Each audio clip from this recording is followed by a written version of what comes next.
All right, so I'm going to get started here. Thank you all for coming. A little housekeeping first is hopefully everything is smoothly for Erica. She's actually in the museum, which is exciting for everybody. There could be interruptions, so please bear with us.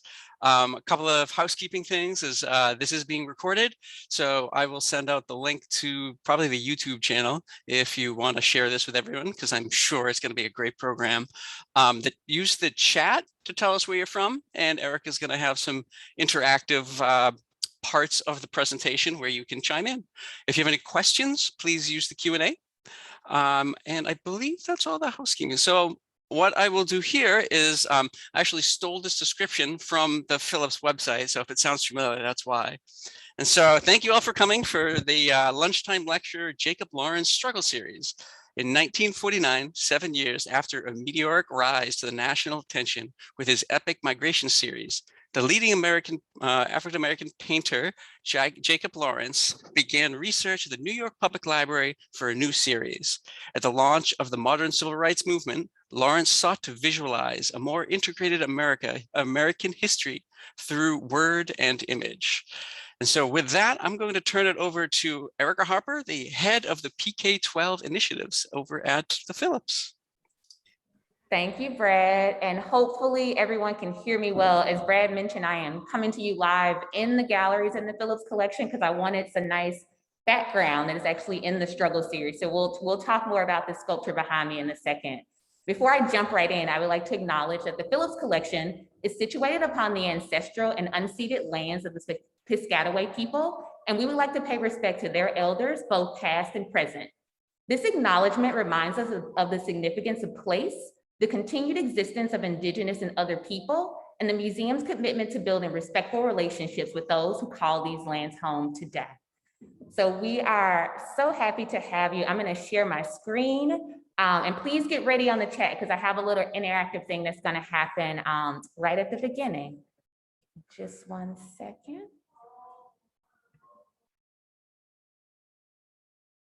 All righty. Jacob Lawrence's struggle from the history of the American people, along with contemporary artists Derek Adams, Bethany Collins, and Hank Willis Thomas. So in just a second, a word is going to pop up on the screen. And I would love for you all to, in the chat, I want you to write the first word that comes to mind when you see that. Well, here's what I want you to do. So I'm gonna put the word up and I want you to type it into the chat, but don't press enter until I say so. And then we'll have all those responses kind of waterfall down at once. So if everyone is ready, I hope you are. First thing that comes to mind when you see this word. So remember, put it in the chat, don't press enter just yet. Give everybody about 10 seconds or so to write down, don't think too hard. First word that comes to mind when you see or hear American. And go ahead and press enter for me. All right, we got my kind of group here today. I love where we're going with this. So just to read a few words really quickly, we have land, complex, American delusional, me, immigrants, diverse, life, me again, freedom, patriots, conflicted, history. Love, love, love these words that y'all chose. We're gonna come back to why I did this in a little bit. We're gonna jump in. Keep those words that you had in mind as we go through the struggle series. So when Jacob Lawrence begins the struggle series, he's already completed 6 other narrative series in his career. So he is pretty well known. He's done Toussaint Louverture, which he began in 1938. He's done Frederick Douglass, which he began in 1938 as well. He's done Harriet Tubman in 1939. The Migration series, which some of you should be familiar with from my last program in 1940.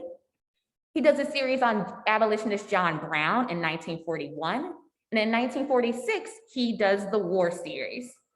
So people know Jacob Lawrence at the time that he begins the struggle. Now, he started his research in 1949 at the Schomburg Library, and he continued that research for about 5 years before he ever began painting the struggle series. Very typical of Jacob Lawrence, as we know, he was a student above all else. So at the time Jacob Lawrence is doing the struggle series is 1950s America. Maybe I will go back to the chat. What's happening in 1950s America? Drop a couple things in the chat. What's going on in 1950s America? Civil rights struggle, Jim Crow, father knows best.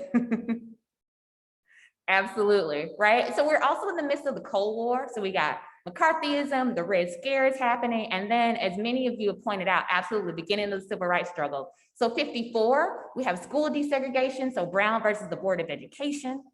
And then a year later, 1955, we have the Montgomery bus boycott. So all of this is happening around the time that Jacob Lawrence is studying and thinking about this inclusive view of American history that he wants to tell through the struggle series. And Mary talked about moving to the suburbs. Absolutely, lots of flight sort of out of these urban areas. And remember, Jacob Lawrence is in Harlem at the time, so he is right in the midst of these things. So Jacob Lawrence decides that he wants to do paintings, and I will read you his words exactly. He says, this work will begin with the causes and events leading up to, they will depict the struggles of a people to create a nation and their attempt to build a democracy. This work will begin with the causes and events leading into the American Revolutionary War and end with the sailing of the American fleet around the world in 1908. Between these two events will be depicted the Great Migration westward, which occurred during the greater part of the 19th century, and incidents leading up to and including the Civil War and Industrial Revolution. He had completed 6 paintings in the fall of 1956, and Jacob Lawrence said that he hoped when he finished the collection that he would have it exhibited at the Allen Gallery and possibly have it published. Well, he was right about a few of those things. So the struggle series was exhibited in 1958 at the Allen Gallery, but despite Jacob Lawrence being as famous as we know him to be, as well known, he had significant difficulty both getting funding to create the struggle series, as well as finding a museum or even individual collectors to acquire it after he had finished. Kind of unheard of for Jacob Lawrence. Eventually, a private collector by the name of William Meyer purchases the struggle series, but something that hadn't happened before is he begins to gradually sell off paintings from the series to individuals. This is the only series of Lawrence's to be scattered in such a fashion, and this exhibition marks the first time they have been reunited in 60 years, both the panels and the original captions. The exhibition features 25 works, keep those numbers in mind, including 2 that have been discovered since the exhibition went on view. So painting 16 that you see on the left depicts Shay's Rebellion, and 28 is called The Immigrants. Both of these, I know, especially for Shay's Rebellion, someone went to the show at the Met and they saw an empty frame and called a friend and said, I think you have something that belongs in this show.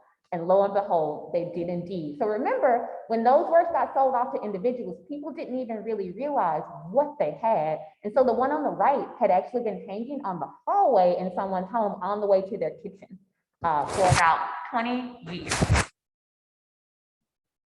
Missing panels from the struggle series are number 14, number 20, and 29. We'll talk more about those in just a bit. Now, typical of Jacob Lawrence's style, the panels in the struggle series are egg tempera on hardboard. So think about that on wood instead of on canvas.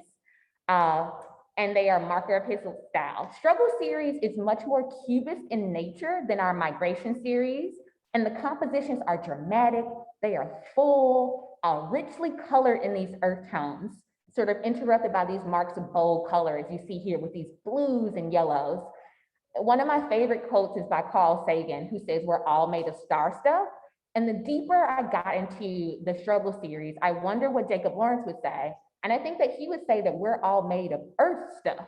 Because of the colors that he uses in the series, often you can't tell where a person stops and the land begins. And I think that's very intentional, Jacob Lawrence, sort of connecting us as Americans to this land that we call home. Each panel is captioned with works that are excerpted from speeches, from slogans, from song lyrics, from famous documents that we all know, like the Constitution. So for instance, panel number 1 comes from the closing line of a speech given by attorney and orator Patrick Henry. to the Second Virginia Convention in Richmond. And he says, "Is life so dear or peace so sweet as to be purchased at the price of chains of slavery?"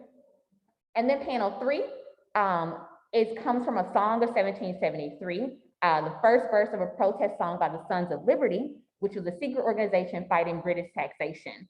And this event we are probably all familiar with in our experiences from American history is showing us the Boston Tea Party. And so this panel is captioned, "Rally Mohawks, bring out your axes. Tell King George we'll pay no taxes on his foreign tea."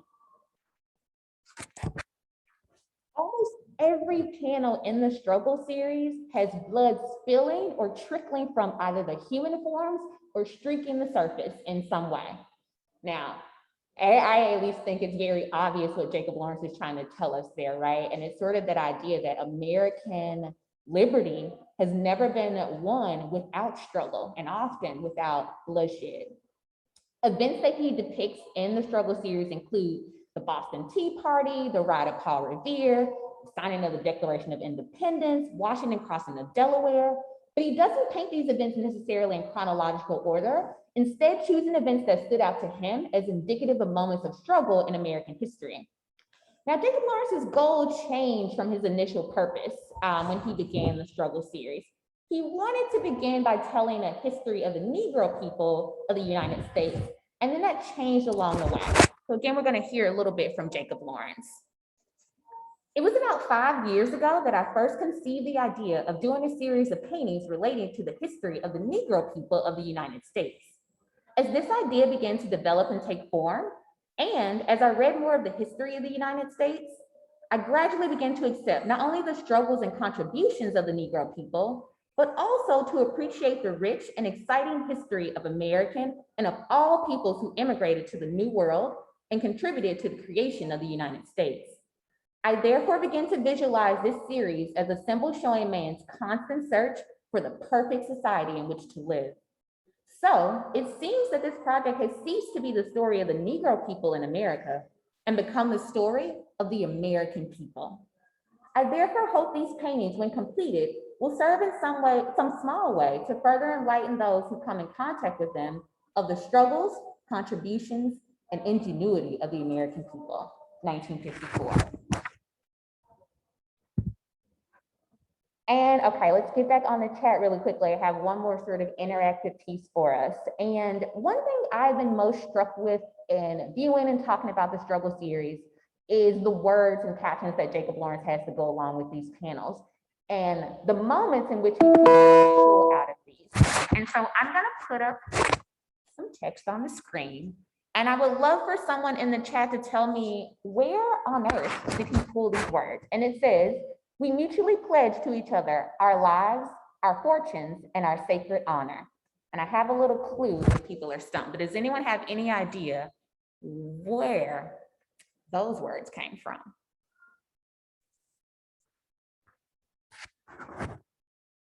Don't think too hard, I'll tell you that. If you think you know where these words might have come from, no Googling. Here's a little hint, just in case you need a little something else. And I think Evelyn was the first in the chat. This is from the Declaration of Independence.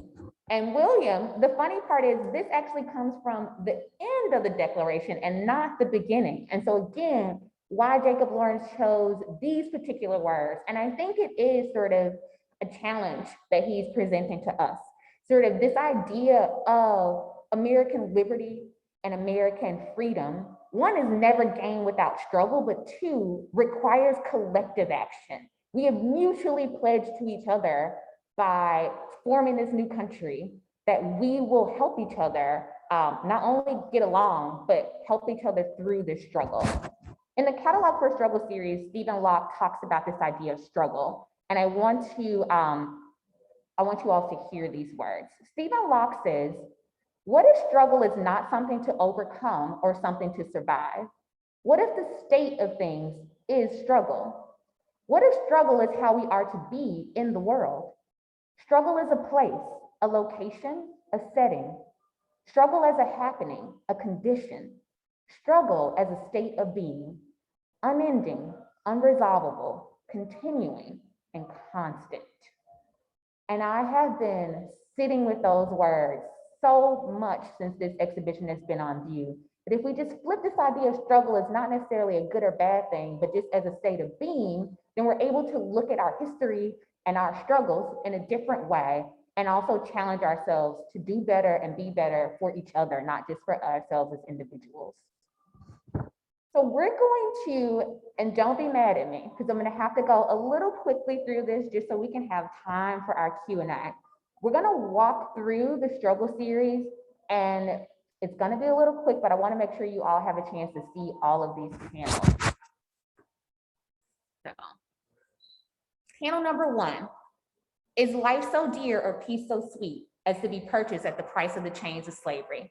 Patrick Henry, 1775. Panel 2, massacre in Boston. Panel 3, rally Mohawks, bring out your axes and tell King George we'll pay no taxes for his foreign tea.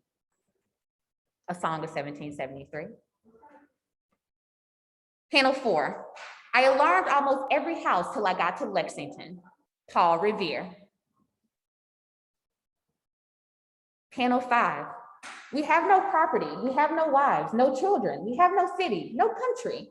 Petition of many slaves, 1773. Panel 6, we mutually pledge to each other our lives, our fortunes, and our sacred honor. Panel 7, the summer soldier and the sunshine patriot will, in this crisis, shrink from the service of his country. Thomas Paine, 1776. And I just want to sort of highlight, right, as we're reading these lines and quotes from these sort of big names, we know Thomas Paine, John Adams, and George Washington. I want you to notice who Jacob Lawrence depicts in the panels. We don't see Thomas Paine here, right? We see the patriots shrinking from their service. And I want you to pay attention to that as you continue to go through these other panels. Whose perspective is Jacob Lawrence telling us this story through? Panel 8, again, the rebels rushed fiercely on our men, a Hessian soldier. Panel 9, defeat. Panel 10, we crossed the river at McConkey's Ferry, 9 miles above Trenton. The night was excessively severe, which the men bore without the least murmur. Tench Tillman, 27th of December, 1776. Okay, the next 3, I'm not gonna say they're my favorite right behind each other. The next 3 are my favorites. This one especially because where is George Washington and Washington crossing the Delaware in Lawrence's depiction? He is not there, right? And so Lawrence instead has us focusing on those people, right? The men that we sort of see in the background in the famous portrait where Washington is holding the flag and crossing the river. But here, our focus is strictly on the people, not on the leader.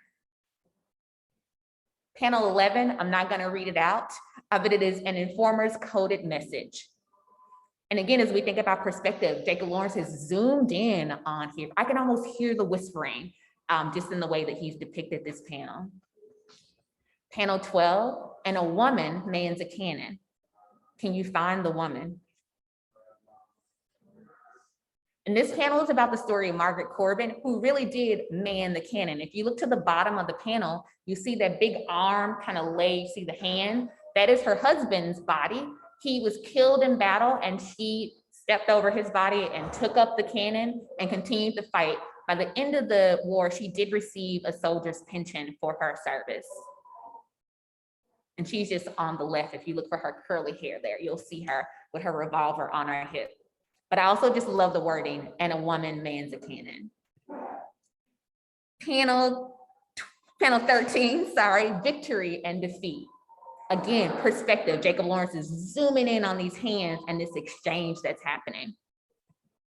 Panel 14, please check your walls, check your collections, because this one is still missing. We do have a black and white reproduction. This panel is called Peace, but it is somewhere out in the ether. Panel 15, We, the people of the United States, in order to form a more perfect union, establish justice, ensure domestic tranquility, 17th of September, 1787. Another panel that I love, and sort of, this is not a idealistic view of the signing of the Constitution. We sort of see the struggle that it was to get to this document that we rely so heavily on today.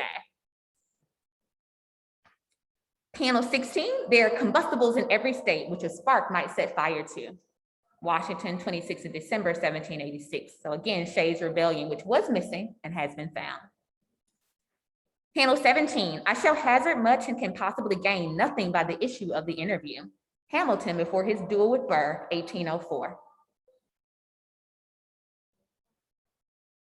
Panel 18, in all your intercourse with the natives, treat them with the most friendly and conciliatory manner, which their own conduct will admit. Jefferson to Lewis and Clark, 1803. Where are Lewis and Clark here? And where is Lawrence forcing us to focus?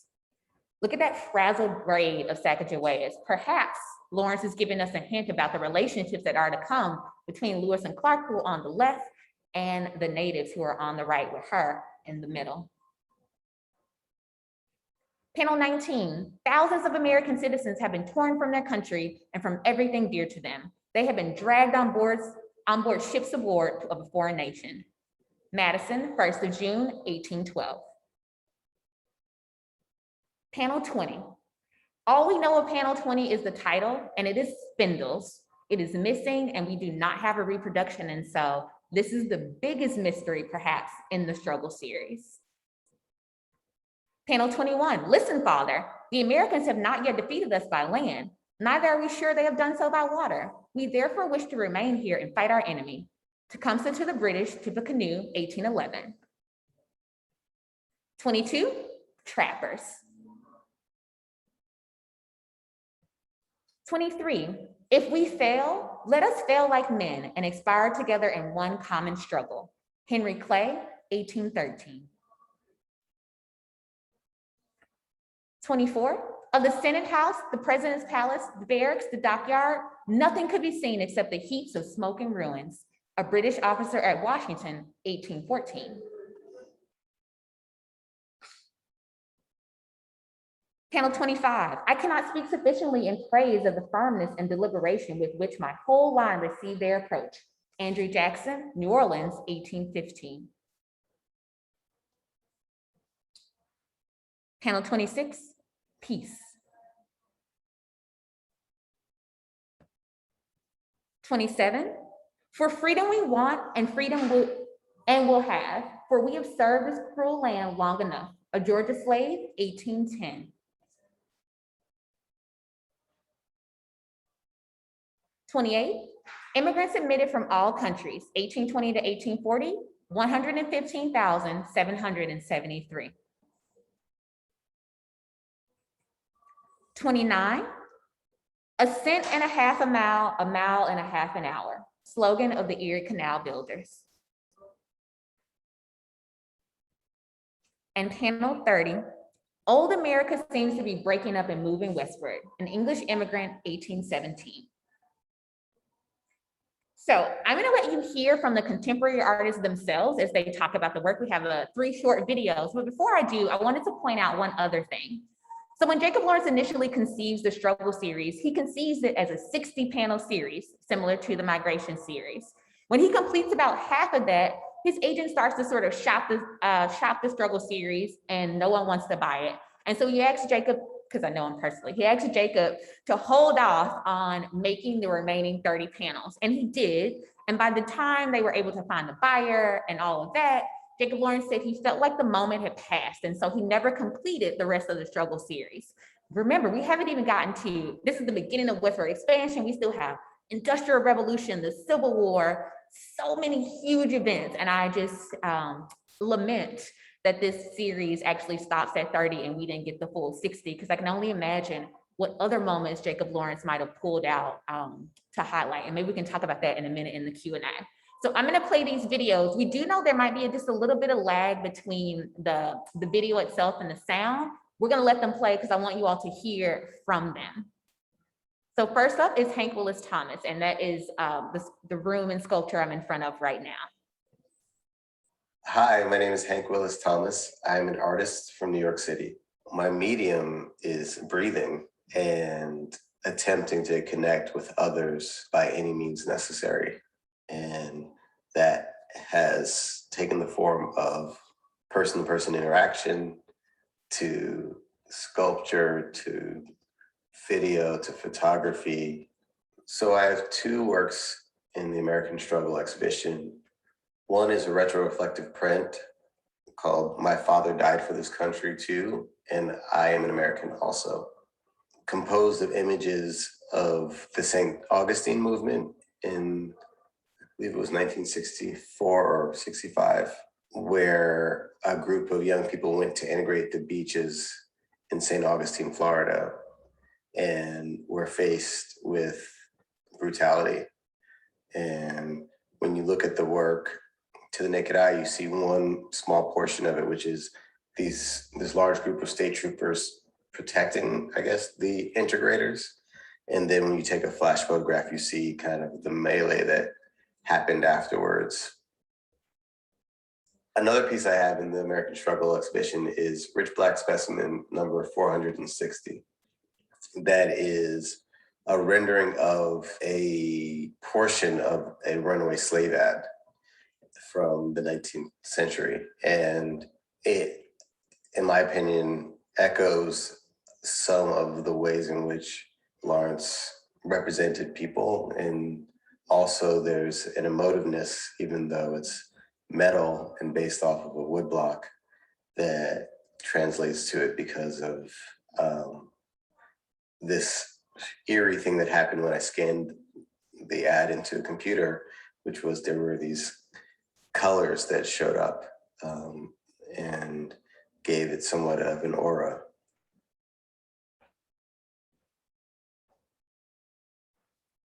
And just a couple of more shots, close up of the works from Hank Willis Thomas. So My Father Died for This Country Too, I Am an American Also.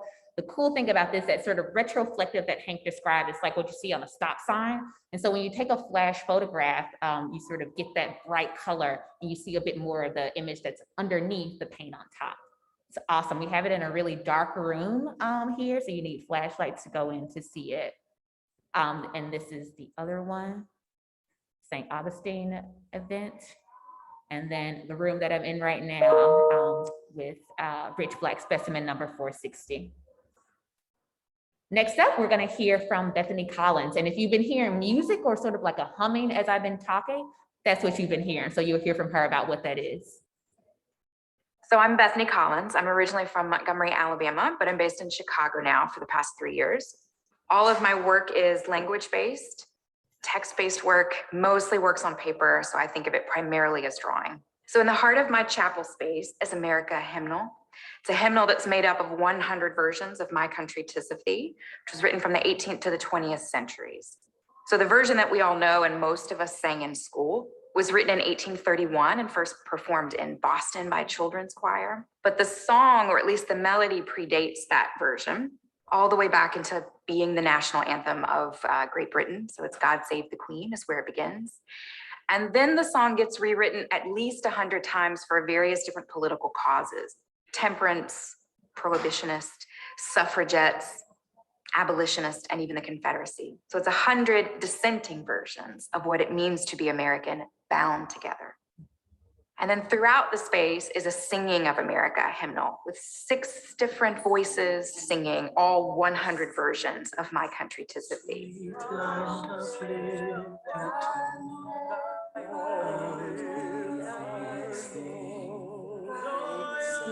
So my hope is that if you stand in the middle, what you'll hear is a kind of familiar dissonance. And that feels like a way to think about this political moment, especially right after the 2016 election is when most of this work came out of.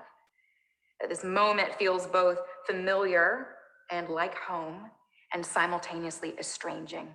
Like, I do not know this place. I love that ending part where she talks about how it feels both like at home and then wholly unfamiliar, which I think speaks, at least for me personally, about what the world feels like these days. The other thing Bethany did mention in that short video is in addition to America Hymnal that has those 100 dissenting voices bound together, she also decorated the walls in the installation. And so they are filled with images of flowers from the American South that have different meanings of like, I'll meet you there or I love you. So you sort of did the research to find the original meanings for many of these flowers. And so they are embossed on the walls. It's been very hard not to touch the walls when I go into that space. And then finally, we're going to hear from Derek Adams. I'm Derek Adams, multidisciplinary visual artist, living and working in Brooklyn. I have two works included in exhibition. One is Saints March, which is a video installation combining the street tappers of New Orleans alongside the a cappella of Saints March. When the saints go marching in. Tap is considered one of the original dance forms created here in America. And so I was really interested in the idea of tap as a conversation about history and about contemporary culture. For me, it's always about how I can, as an artist, contribute to the conversation to expand on histories that are both Black American and American overall. Thinking about a struggle series exhibition, the history of Jacob's life, I think he was interested in what do you want to leave behind, like what your legacy is. For me, Jacob has always been a really big influence on my work. My second piece in the exhibition, which is titled Jacob's Ladder, is a combination of elements from Jacob's archive, personal effects, photos from his photo album, a vinyl record taken from a list of music he listened to in the studio, as well as his studio chair. I really was focused on showing his humanity. I was given license to use Jacob's personal photo album to create this wallpaper. You know, Jacob from a very young age is a photograph with him and his mother and his siblings, him on vacation with his wife, to images of him at openings with various, celebrities or historians. So I wanted to kind of show this history of Jacob from this thinker to this person who is now considered an icon, from sitting to ascending.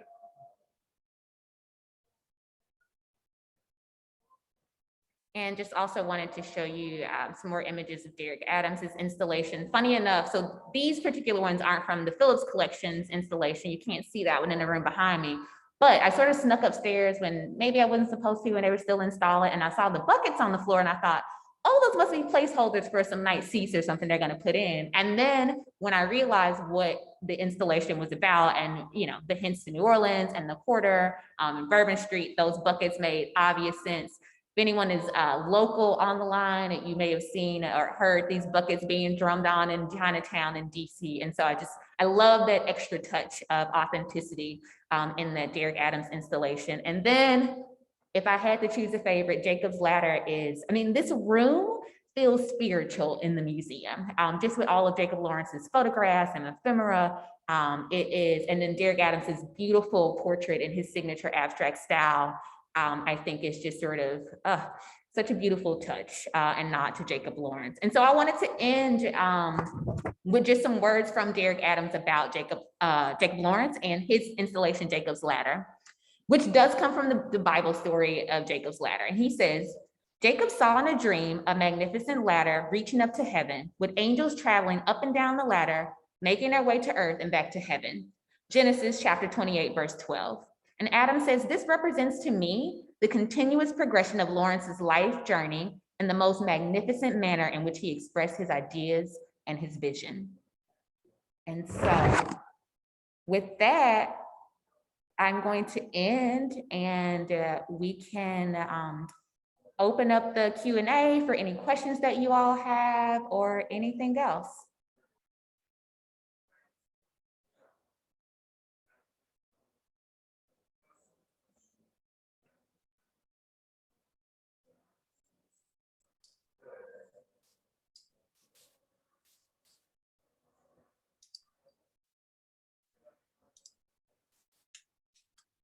You got a shy group here, Erica? What's going on? No questions? I was like, should I kneel them to ask me questions? But someone will undoubtedly ask me something I don't know now because we're making them think about it. No, but any questions, even if you have this general questions about Lawrence, I may or may not be able to answer them. But I can talk to y'all about struggle series for another hour. So seriously, if you have any questions at all, even if you think they're simple, please ask them. Yes, Mary. Jacob Lawrence is like the quintessential researcher. Just to even think that Mary was talking about that his work makes her want to research. Imagining sort of researching for 5 years before you ever even pick up the brush and begin to sort of put these thoughts on paper. Just how intentional is always the word I come back with Jacob Lawrence. He's intentional in the migration series, and he's even more so intentional in struggle. But the beautiful thing about struggle, and I've been making really bad puns in the gallery about struggle, right? Because where the migration series is sort of simply laid out, that we know that story beginning to end, it's very simply displayed. Struggle series is not that at all. Jacob Lawrence is like, he's close up, he pulls back, body parts are bigger, smaller, it's super cubist. It's a struggle even to understand what's happening in the panels. And then he's making us do the work of thinking, how do these panels, the visual depictions line up with the words that he put with them, right? His intention just like is always mind-blowing to me. Evelyn asked about the style of painting and struggle, and what else I can say about his style. The beautiful thing about having a struggle series here at the Phillips right now is that we own half of the migration series for those who are unaware. And so just downstairs, we have migration, and then upstairs is struggle. And so having those in juxtapositions, and I wish Evelyn, I could just like run downstairs and show you like a migration panel and then show you struggle. Seeing the progression from migration to struggle, that sort of like 15 years later it's amazing, right? And so Jacob Lawrence is a self-taught artist, right? But he's also learning from the biggest names at the time in Harlem, right? And so, his work becomes more complex. I think it becomes more nuanced. Instead of laying it all out for us, he's making us do the work, which I just really, really appreciate about this series. I've loved watching people in the gallery, sorry for the struggle to sort of figure this one out, right? It doesn't all kind of fit together necessarily in the way that the migration does to the eye. When you start to go through it, obviously it makes sense, but people don't even know where to start in this one. And I love it. I love the moments of figuring out. And I think that is exactly what Jacob Lawrence wanted us to do in viewing this, right? Because he's telling this inclusive history, right? Why did no one want to buy the struggle series in the 1950s? I'll tell you my personal opinion. No one was ready for the story that Jacob Lawrence was telling. It was true, right? But it wasn't the dominant narrative at the time, right? It was the Washingtons and the John Adams and all of that. But what about the enslaved people? What about women? What about Native people who all made American liberty possible? This was not just these white men that we always talk about in our history books. This was everyone, right? And still today, like this work of liberty and freedom is all of ours, right? It's not just Joe Biden's, right? It is literally all of us as an American people, our job, our responsibility, and a pledge, as Jacob Lawrence told us in our Declaration of Independence, that we made to each other. This work is ours to do together. Sorry for my soapbox. I can't help it. Jacob Lawrence.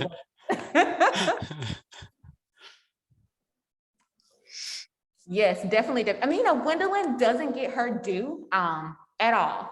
She was his constant companion. But the thing I want to talk about Gwendolyn is, and I encourage everyone to look her up herself. She was an artist in her own right, made beautiful, beautiful works. We're lucky enough to own one of those in our collection. I think that she had a significant impact on not only his life, but also his work during that time.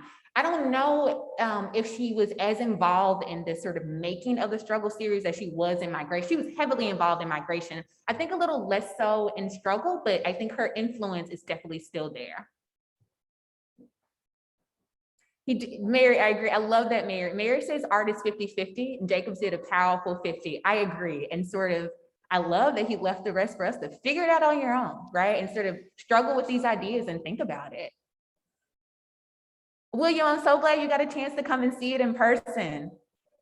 It is it's amazing. I'm really sad that it's coming down on Sunday, but we were super grateful to have it for the time that we did. There's also a really awesome artist talk. If you go on our website, Bethany Collins did an artist talk. She's amazing to hear talk about her work. So I highly recommend that. Sorry, I don't have like a link ready, but highly recommend that you all go to our website and check out that talk by Bethany Collins. It's also on YouTube. You just type in Bethany Collins and Phillips Collection, it'll pop right up. She's amazing. And her work is also, the America Hymnal is also right now at the Crystal Bridges Museum. So if anyone here happens to be from Arkansas or you're near Crystal Bridges, you can go check out that work there.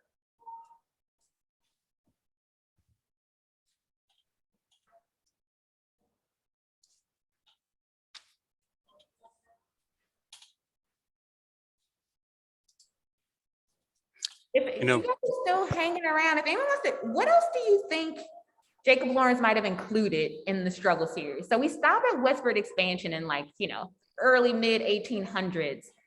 Any ideas of like particular events, or I'm not like a super history buff myself, but I'm just curious if any of you have any idea. I mean, I would have loved to see what he did with the Industrial Revolution, like what kind of angles and perspective he would have given us. He's done those works. He has a work called The Builders, sort of about construction, and I'm wondering like what those would have looked like. I mean, Civil War, I got a good sense of what those might look like, but I would have loved to see Industrial Revolution through Jacob Lawrence's eyes. We get lots of railroads in the migration series, and so funny how these ideas seem to like continue for him, right? He is the quintessential narrative artist, in my opinion.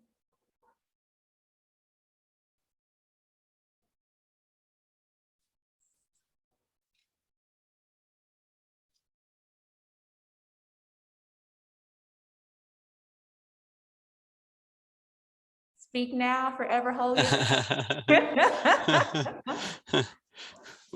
Here. The fabric strike and the triangle factory side, absolutely.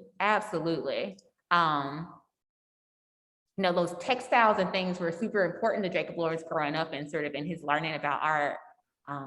Definitely Great Depression. Oh goodness, can you imagine like what those might look like? Sort of like Great Depression panels. Oh.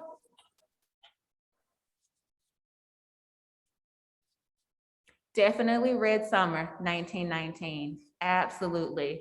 Yeah, I won't go on this tangent. Funny enough, that sort of Red Summer 1919, there's a poem by Claude McKay called If We Must Die that sounds very similar to one of those that Henry Clay that he pulls out. And I've been thinking a lot about that because I'm doing a panel on Saturday about teaching with it. And so Jacob Lawrence would have been, right, he would have read that poem that Claude McKay did about the Red Summer, and then to think he's creating a struggle series in the midst of the beginning of the civil rights movement, right? Sort of like from one struggle to another, right? And sort of that idea too with struggle series, as Stephen Locke said, it's continuing, it's constant, right? It is an ebb and flow that we are on, right, as a people, and neither bad nor good. But again, I'm gonna keep saying this, the work is ours to do together. Yeah, the catalog, highly recommend that catalog done by Peabody Essex. It's wonderful. It has some great essays and lots more background about Lawrence and this whole process. And even their process of finding these panels, they had to go search for these, right? People had them hanging in their living rooms. We know a collector who owns 15. His name is Harvey Ross. And so, we're lucky to know someone close who has that many. And then they had to go on a whole hunt for the other ones. Thank you, Rebecca. I really appreciate the compliment. Thank y'all for hanging out with us. I know it's lunchtime. Hopefully you guys were doing some eating. And I know that was sort of like a bite-sized view of it, but I hope you all learned a little more about Jacob Lawrence and these contemporary artists, and also just about, his inclusive view of American history. No, thank you so much. So I always get chills when I'm looking at these pictures. It's amazing what the emotions you can pull from it. Oh, yes. Like I said, that Derek Adams room feels spiritual with that chair and all of his stuff. Like it is palpable in that room. I bet. Where's the struggle series going after this? I believe We Are the Last Stop. Oh, Could be mistaken, but I think we're the last stop. Don't quote me on that. But Okay. it's been because it was at Peabody, it was at Met, and it was somewhere else before. So I think we're the last spot. If you don't mind me pubbing just a little bit, Brad, hopefully I can come back again because we have some really exciting exhibitions coming up for the fall. David Driscoll, the indomitable Alma Thomas, whose artwork I'm wearing on my mask right now, and also contemporary artist Sanford Biggers. So looking forward to scheduling some more of these and learning about somebody other than Jacob Lawrence. We got some started out too. We'll branch out, huh? Yeah, no, it sounds good. Yeah. Well, let's I'll be in touch. We'll see what we can do. Absolutely. All right. Well, thanks everybody for coming. I'll be sending up a follow-up email with a survey. So please respond to that and tell us how great Erica did. And if you have any questions or anything, I'm going to try to send some links to certain things that we talked about, so you can have further reading or further viewing if you need to. But if you do have a question, reply to that email that you'll get, and I will see what I can do about it. All right, everybody. So thank you again, and stay healthy. Thanks, everyone.